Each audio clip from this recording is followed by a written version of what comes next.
Assalamualaikum warahmatullahi wabarakatuh. Apa kabar anak-anakku semua? Alhamdulillah ya, di penghujung bulan Ramadan ini masih dalam keadaan sehat walafiat.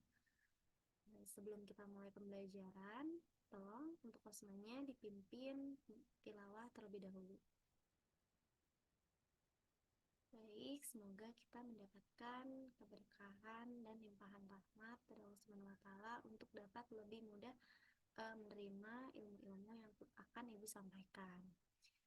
Berikutnya, untuk menambah jiwa nasional kita akan menyanyikan terlebih dahulu lagu wajib nasional. Oke, baik. Dilanjut dengan Ibu akan absensi kehadiran terlebih dahulu. Di sini apakah ada yang tidak hadir? Alhamdulillah ya, anak-anakku hadir semua. Kemudian daripada itu, sebelum akan dimulainya pembelajaran, Ibu ingin kalian menunjukkan kesiapan kalian dengan merapihkan pakaian kalian, walaupun ini kita berada di dalam jaringan ya, tapi tetap Ibu ingin kalian dapat menerima ilmu yang akan Ibu sampaikan dalam keadaan yang sudah siap. Baik, anak-anakku sekalian, ada yang masih ingat dengan materi sebelumnya? Betul ya, materi sebelumnya yaitu perpindahan energi atau perpindahan kalor.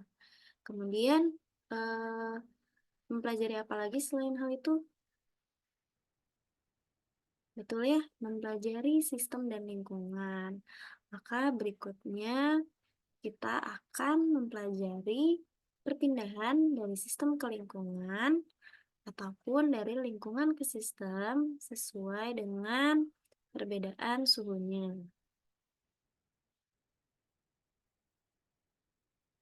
Ya, Ibu akan share screen terlebih dahulu materi kita.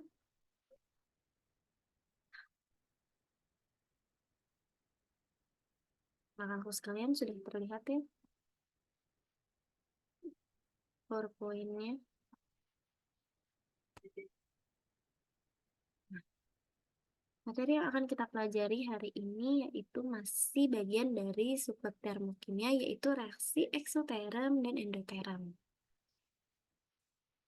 Nah, adapun tujuan dari pembelajaran kita kali ini yaitu untuk mengamati dan menganalisis proses dari terjadinya reaksi eksoterm dan endoterm serta hubungannya dengan sistem dan lingkungan pada reaksi kimia. Nah, sebelumnya kan kita sudah mempelajari ya apa itu perpindahan energi. Nah, perpindahan energi ini memiliki tujuan yaitu terjadi pada sistem dan lingkungan. Maka saat ini kita akan mempelajari arahnya kemana.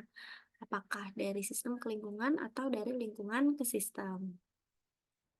Nah, di sini Ibu akan memberikan dua fenomena. Sebelumnya anak-anakku, apakah kita amati dulu gambar yang di sebelah kiri? Apakah anak-anakku sebelumnya sudah pernah melakukan camping? Sudah ya? Sudah. Kemudian, berarti sudah tahu dong gambar apa yang ada di sebelah kiri ini? Betul ya, gambar api unggun. Nah, sebelum kalian menyalakan api unggun itu, apa yang kalian rasakan? Udaranya bagaimana? Terasa dingin, betul. Nah, lalu setelah kalian menyalakan api unggun, lalu kemudian kalian berada di sekeliling api unggun ini, apa yang kalian rasakan? Betul ya, terasa hangat atau panas. Nah, berarti di situ terdapat perpindahan panas atau perpindahan kalor. Dari mana ke mana? Ayo, dari mana ke mana perpindahan panas tersebut? Betul ya, dari api unggun ke kita. Betul sekali. Ada yang lain? Dari mana ke mana? Dari api unggun ke kitanya. Betul sekali ya. Nah, yang mana yang sistem? Tadi kan kita sudah mempelajari tentang sistem dan lingkungan. Nah, yang manakah sistemnya dan yang manakah lingkungannya?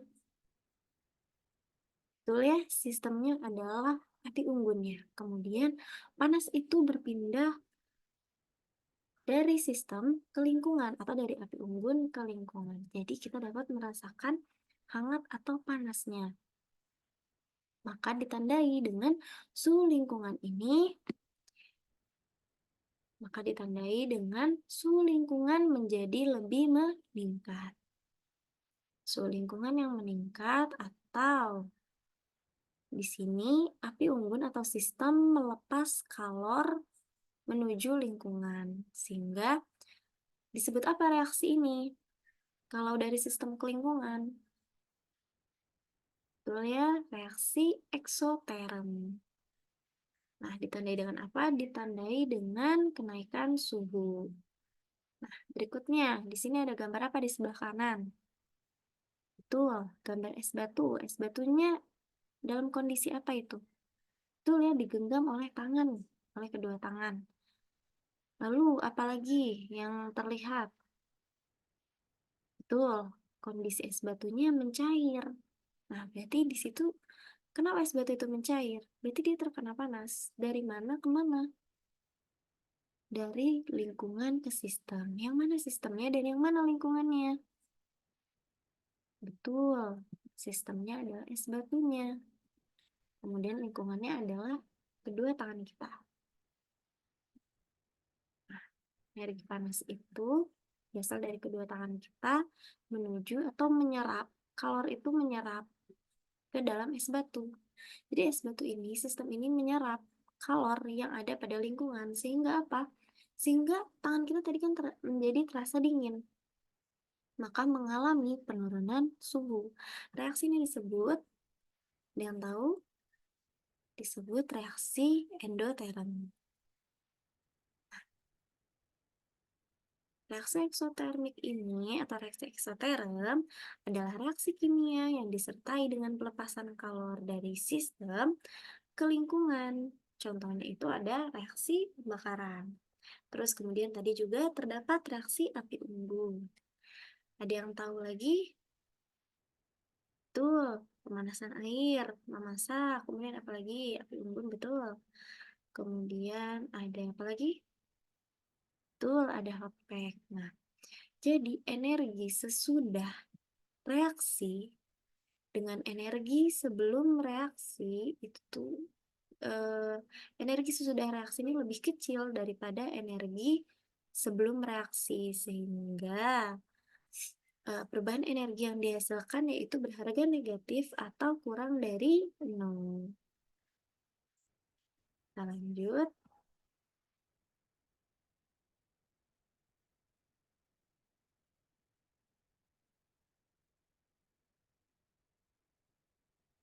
Adapun reaksi endotermik atau reaksi endoterm ini merupakan reaksi yang kimia yang disertai dengan apa? Dengan penyerapan kalor dari mana ke mana tadi? Betul, dari lingkungan ke sistem. Jadi, energi panas yang berada di lingkungan itu akan diserap oleh sistem. Sehingga apa? Sehingga suhu pada lingkungan ditandai menjadi suhu yang rendah. Gitu. Atau energi sesudah reaksi itu lebih besar daripada energi sebelum reaksi. Sehingga perubahan energinya yaitu berharga positif. Contohnya tadi es batu mencair. Kemudian ada apa lagi? Anak-anakku dalam ilmu biologi ada reaksi yang namanya fotosintesis. Bagaimana reaksi fotosintesis? Betul, tumbuhan menyerap energi atau cahaya matahari untuk apa? Untuk melakukan fotosis. Betul ya? Nah, Ibu sudah memberikan LKPD di grup WhatsApp dan sudah membagikan kelompok-kelompoknya. Untuk menambah pemahaman, Ibu ingin kita melakukan eksperimen dan sebelum itu kita akan mengisi LKPD. Lihat dulu anak-anakku LKPD-nya. Nah, di sini ada kelas dan nama anggota kelompok. Boleh silakan kalian tuliskan. Kemudian kalian baca juga petunjuk penggunaan LKPD-nya. Nah, yang pertama ini dalam orientasi masalah ada fenomena yang Ibu berikan. Nah, ada gambar fenomena. Ada yang tahu? Itu gambar apa? Betul, ada gambar hot pack dan ada gambar cold pack. Biasanya kita kalau merasakan nyeri itu menggunakan cold pack. Kemudian kalau kita merasa kedinginan, kita bisa menggunakan hot pack. Anak-anakku bisa dibaca terlebih dahulu wacana yang eh, Ibu paparkan pada LKPD. Kemudian di situ terdapat kolom bertanya, di mana kalian dapat membuat rumusan masalah dalam bentuk sebuah pertanyaan-pertanyaan ya, dari fenomena yang sudah kalian baca. Kemudian dari rumusan masalah yang sudah kalian buat, kalian tulis dugaan sementara atau hipotesis kalian terhadap pertanyaan-pertanyaan kalian. Berikutnya, pada bagian mengumpulkan informasi, Ibu ingin kalian menjawab pertanyaan-pertanyaan yang sudah ada dalam lembar kerja tersebut. Boleh kalian diskusikan dengan kelompok kalian, Ibu beri waktu 5 menit. Dan kalau ada yang ingin ditanyakan, bisa langsung open mic atau raise hand terlebih dahulu. Ada yang ingin ditanyakan sebelumnya? Baik, anak-anakku sudah mengerti. Boleh silakan dikerjakan dalam waktu 5 menit. Baik, sudah selesai ya.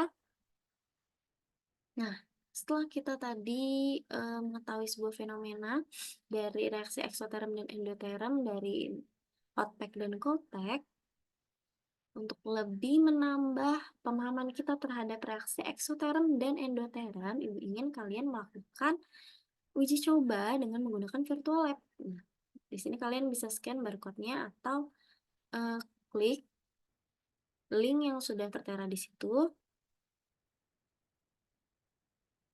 sambil mengikuti arahan dari Ibu ya. Nah, sampai seperti ini. Gimana anak-anakku? Sudah? Nah, kalau kalian sudah berada di website ini, kalian tidak lupa kalian berbagi tugas dengan teman kelompok kalian, ada yang mengisi kolom perlakuan pengamatannya. Jadi saat kita melakukan uji coba yang pertama itu ditulis, kemudian apa pengamatannya kalian tulis. Nah, sebelumnya di sini terdapat dua sampel, yaitu ada air dan juga ada minyak zaitun. Nah, sebelumnya pasti kalian bentuknya seperti ini ya, energi simula tidak terchecklist. Kalian checklist saja, kemudian link heaters-nya juga diklik saja. Agar kita tahu di sini energi pada air dan juga minyak zaitun itu lebih banyak yang air ya. Nah, kita taruh sampel air dengan sampel olive oil itu pada penanas. Nah, di sini ada termometer. Termometernya kita letakkan pada masing-masing sampel. Di sini terlihat ya, masih pada suhu ruang. Nanti, kalian amati apa yang terjadi setelah kita lakukan pemanasan. Apa yang terjadi ini sebelum dilakukan pemanasan dan sebelum dilakukan pendinginan. Lalu kemudian kalian tulis juga setelah dilakukan pemanasan dan dilakukan pendinginan. Nah, untuk dilakukan pemanasan, pertama kita lakukan pemanasan. Nah, terlihat di sini api menyalurkan energi kalornya pada air dan juga minyak zaitun. Sehingga dapat dilihat terjadi penambahan energi. Dapat dilihat ya mulai beruap, kemudian suhunya, dilihat juga suhunya. Suhu pada air mulai naik dan suhu minyak zaitun juga mulai naik, bahkan sangat tinggi. Kalian tulis mengapa hal ini dapat terjadi. Kita bisa lihat ya di apinya mengeluarkan atau melepaskan apa ini ya, sudah kita pelajari tadi, melepaskan kalor. Maka bila melepaskan kalor terjadi reaksi apa di sini? Nah, sudah ya, terlihat bahwa suhunya naik. Setelah pemanasan diberhentikan, suhunya semakin lama pada termometer ini semakin menurun.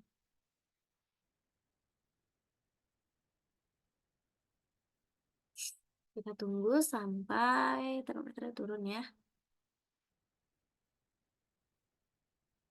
Atau bila dalam uji coba di lab, di reality lab, kita kalibrasi terlebih dahulu. Nah, tapi karena ini dalam virtual lab ya, jadi tidak ada proses kalibrasi. Tapi dalam reality lab itu nanti dikalibrasi terlebih dahulu termometernya agar suhunya kembali ke suhu normal.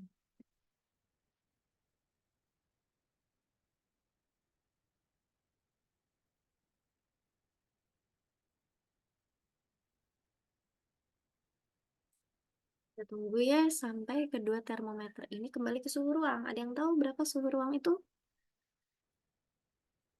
Betul, ada di 25 derajat sampai 27 derajat Celcius. Nah, bisa kalian lihat ya, setelah tidak dilakukannya pemanasan, maka suhu semakin lama semakin turun atau kembali pada suhu ruang. Nah, setelah sudah sama, berikutnya kita akan melakukan proses pendinginan sampel tersebut. Nah, kalian bisa lihat apa yang terjadi. Suhu pada termometer bagaimana? Betul, menurun. Kemudian ada yang diserap, seperti ada yang turun tadi. Turun menuju es batunya. Nah, kemudian terlihat bahwa suhunya semakin turun. Kalian sudah bisa melihat kan perbedaan antara dilakukannya pendinginan dan pemanasan tersebut. Nah, hasil dari uji coba ini kalian tulis di lembar kerja.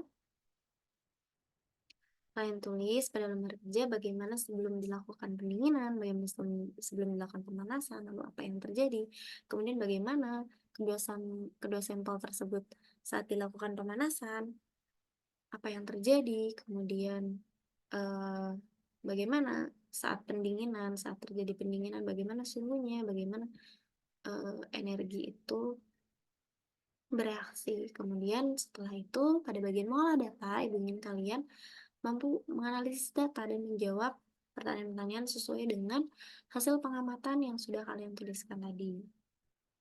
Ibu beri waktu kalian selama 5 menit. Bila ada yang ingin ditanyakan, silakan raise hand atau langsung open mic saja. Ibu tunggu, kalian boleh silakan berdiskusi.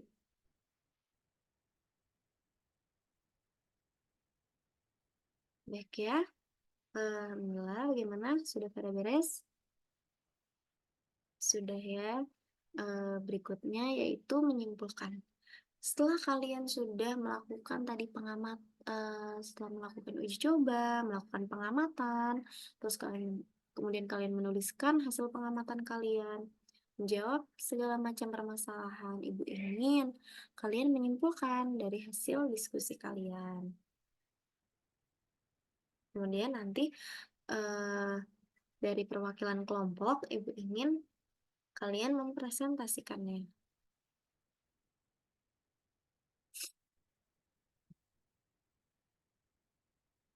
Ya, baik, boleh untuk kelompok satu mulai menyimpulkannya dan mempresentasikannya dan perwakilannya untuk mempresentasikan. Betul ya, apa yang sudah disampaikan dari kelompok satu bahwa tadi saat pemanasan terjadi, yaitu terjadi reaksi eksoterm, di mana sistem melepaskan kalor menuju lingkungan, sehingga terjadi kenaikan suhu pada sampel air dan juga sampel minyak zaitun. Betul sekali. Kemudian pada perlakuan yang kedua yaitu pada proses pendinginan, yaitu di mana dari sistem